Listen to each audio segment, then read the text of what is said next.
Nicolas, comment une école aujourd'hui, on va continuer un petit peu dans cette ligne-là, doit s'adapter pour faire face à la fois à ces nouveaux profils d'élèves et aussi aux nouveaux usages. Alors j'ai vu passer là dans les tweets notamment des appels au MOOC. Comment est-ce que vous, ou au travail collaboratif, ou au groupe de travail, comment est-ce que vous adaptez vos cours, votre pédagogie à ces nouvelles demandes? Alors, nous, on s'est adapté, on a adapté en fait notre pédagogie dans l'école par rapport à un contexte qu'on ne maîtrisait pas. Et on s'est inventé au quotidien. C'est-à-dire que l'école se fait en 5 ans. Et j'ai des étudiants à partir de la 4e année en design de l'interaction. Et je me suis rendu compte qu'il y avait des étudiants qui venaient d'horizons très différents, qui n'avaient pas de barrière à l'entrée dans l'école. Donc il n'y a pas de sélection sur la qualité d'un savoir-faire ou d'une envie par rapport à nos métiers. Puis en plus, j'ai des étudiants qui viennent à partir de la 4e année d'autres écoles du groupe et j'ai aucune maîtrise en fait sur ce qu'ils ont appris. Donc c'était plus ça qui a créé en fait la pédagogie qu'on a mis en place, qui fonctionne un peu comme une start-up. C'est-à-dire que on s'est dit, tiens, on va exiger des étudiants, enfin on va demander des étudiants, on va partir du principe qu'ils ont un savoir qu'ils ont acquis à l'école, qui est celui d'apprendre à être le graphisme, la typographie, d'apprendre en fait toutes ces bases importantes, d'apprendre également l'histoire de l'art, d'apprendre la sémiologie, toutes ces questions-là, et puis également le code. Et du coup, à partir de la 4e année, on leur donne des projets. Ces projets évoluent en permanence, même durant le projet, c'est pareil qu'à 42 par rapport à ça, on fait évoluer les projets. Donc on les met dans des conditions où ils sont sous énormément de travail. Mais par contre, nous, on leur apporte toute cette pas un savoir-faire, enfin pas un savoir, mais on va plutôt mettre en place des conditions qui vont leur permettre de réfléchir autour de tout ce qui est design de l'interaction. En fait.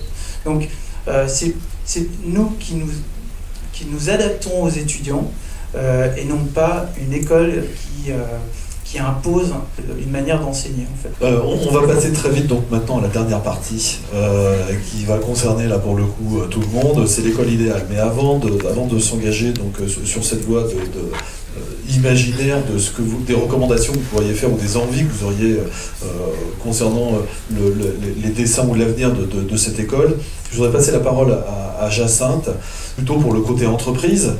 Jacinthe, donc toi tu es à la tête d'une start-up, tu reçois des jeunes ingénieurs ou des jeunes codeurs, tu reprends des stagiaires.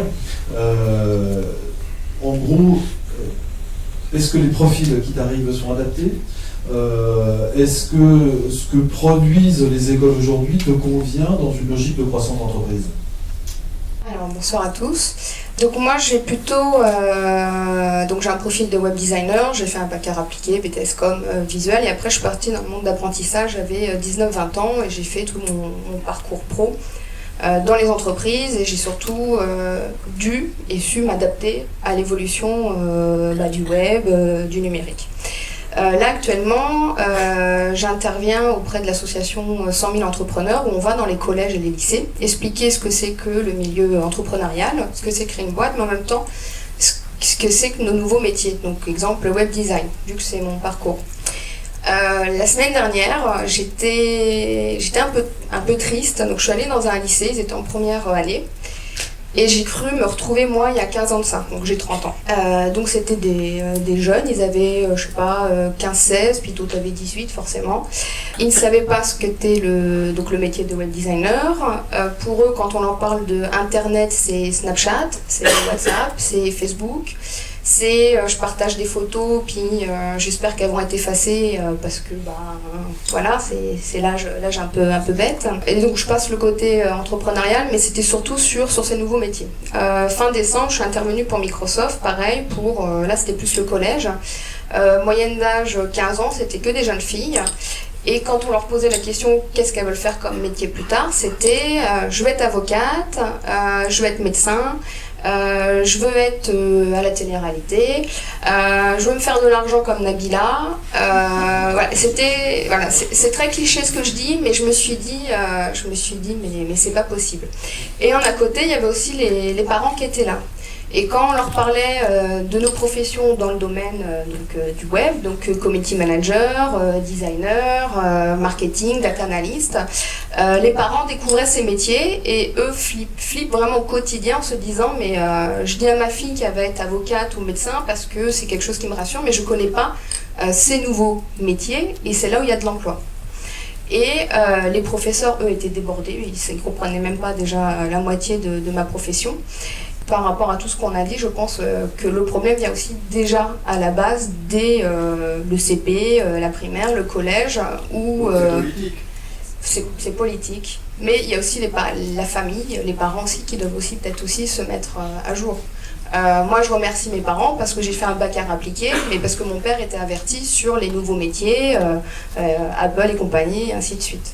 Donc voilà, donc c'était pour le côté un peu plus pragmatique. Le problème ne vient pas forcément des diplômes un peu supérieurs, lycée, mais que ça vient beaucoup plus en amont déjà à la petite école.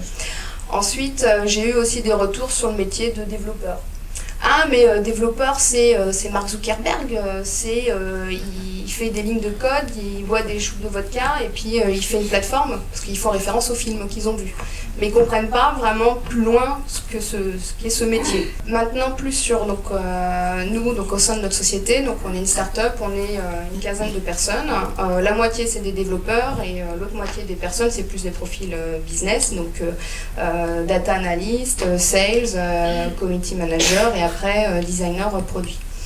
En termes de recrutement, ce qu'on fait très attention, c'est surtout déjà le côté humain, parce que c'est pas forcément les compétences qui vont après faire de la cohésion au sein d'une équipe, sachant que nous, on travaille pas en silo.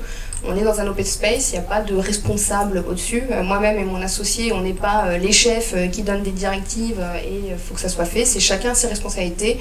On est tous dans le même bateau et on fait le projet et on fait au mieux.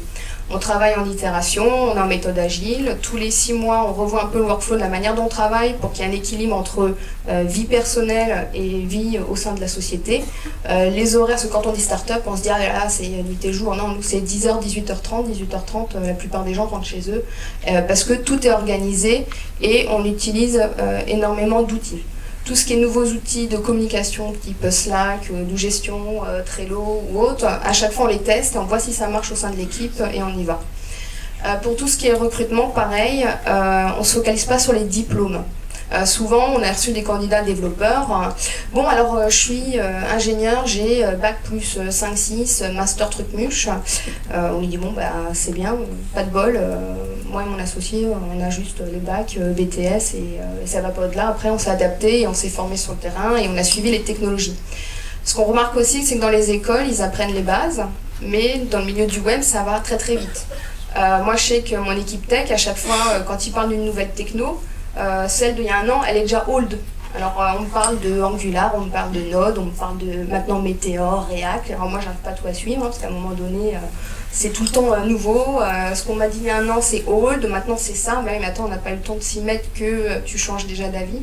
Donc d'ailleurs il y a aussi cette frénésie d'aller très vite, d'être toujours à la mode sur les technos. Et puis de l'autre côté, c'est des technologies qui sont toutes jeunes et même dans les écoles après, forcément ils n'arrivent pas entre guillemets à suivre. Ce qui est normal, c'est que ça va très vite. Au niveau des candidats, on regarde aussi surtout si la personne sait s'auto-former et si chez elle le soir tout seul bidouille et apprend et apprend de lui-même parce que voilà, ça va très vite, il faut tout le temps s'adapter et être bricoleur. Voilà, bon ok, là on a un étudiant de chez Ethic.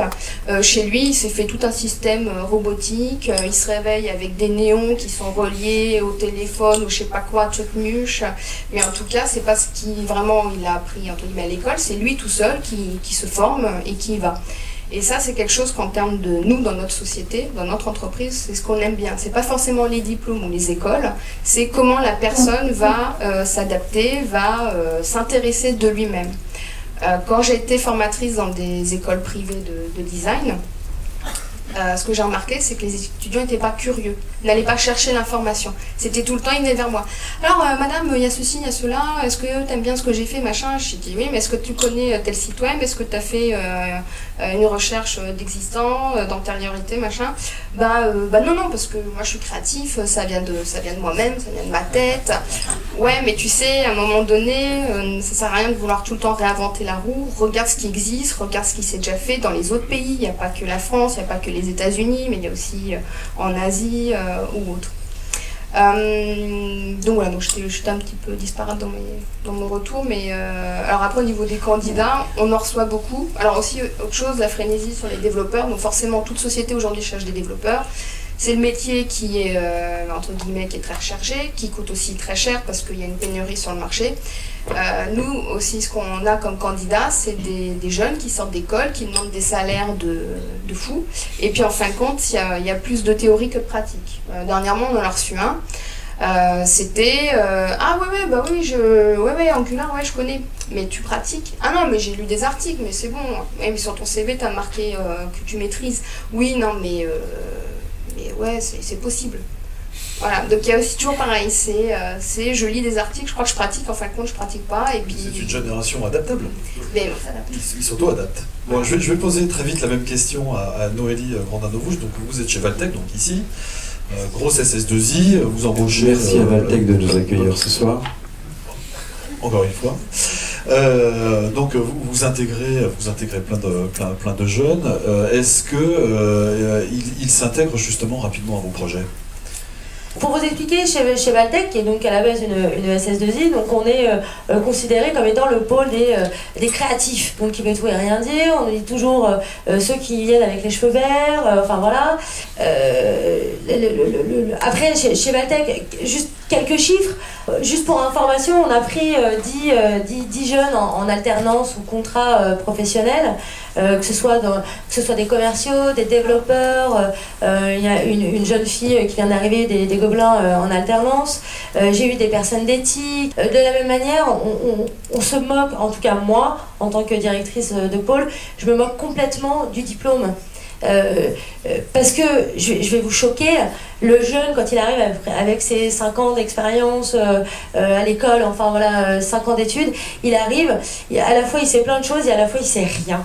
Sauf que nous, on produit de l'intelligence. L'intelligence, ça se produit pas entre 9h et 18h. C'est une réflexion qui est, même la nuit, enfin voilà, je veux dire, moi je me réveille la nuit, je me dis punaise, voilà, c'est ça.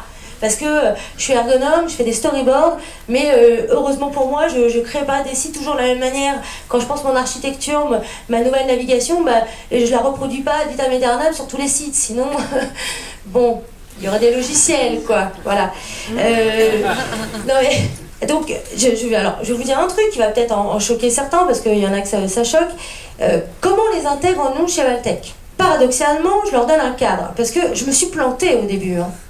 Le coup du quotient intellectuel et du quotient émotionnel, mais c'est vrai. Tous, en entretien, alors je sais pas s'il y a des jeunes, arrêtez s'il vous plaît, en entretien de dire je cherche un mentor, ça nous fout une pression, et vous n'imaginez même pas, j'ai pas forcément envie d'être un mentor moi, j'ai envie de vous apprendre des choses et j'ai envie que ce soit un échange, c'est vraiment un échange. Donc à la fois ils cherchent quelqu'un qui va les faire grandir, ils sont pas spécialement attachés à une société. Moi j'ai eu une discussion hier soir avec les jeunes de mon équipe, je leur ai dit c'est quoi le jeune maintenant? C'est quelqu'un qui va chercher du sens, il cherche du sens. Il cherche de la connaissance, il cherche du plaisir. On n'a pas parlé de la notion de plaisir dans le travail, dans l'équipe, dans les projets.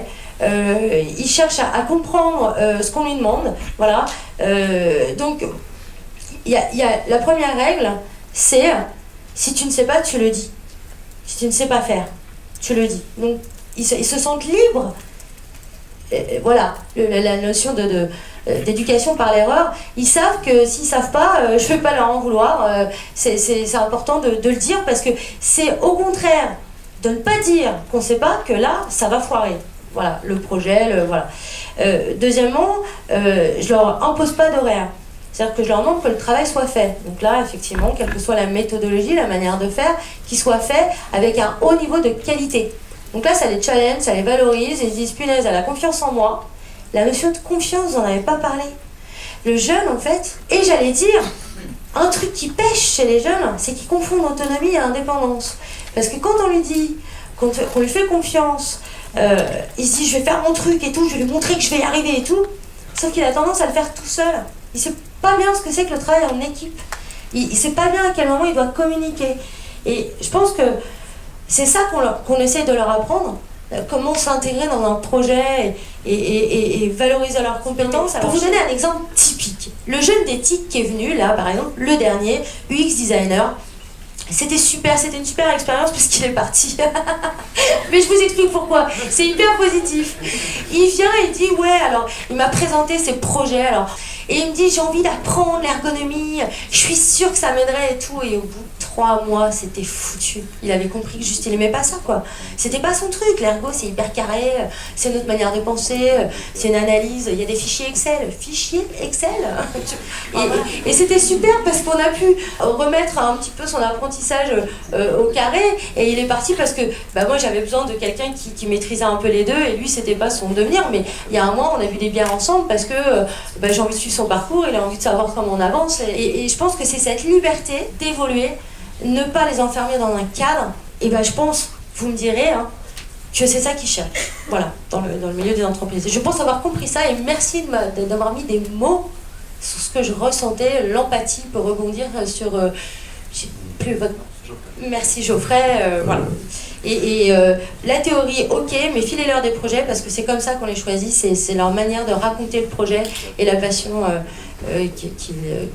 qui nous montre, quoi. Voilà.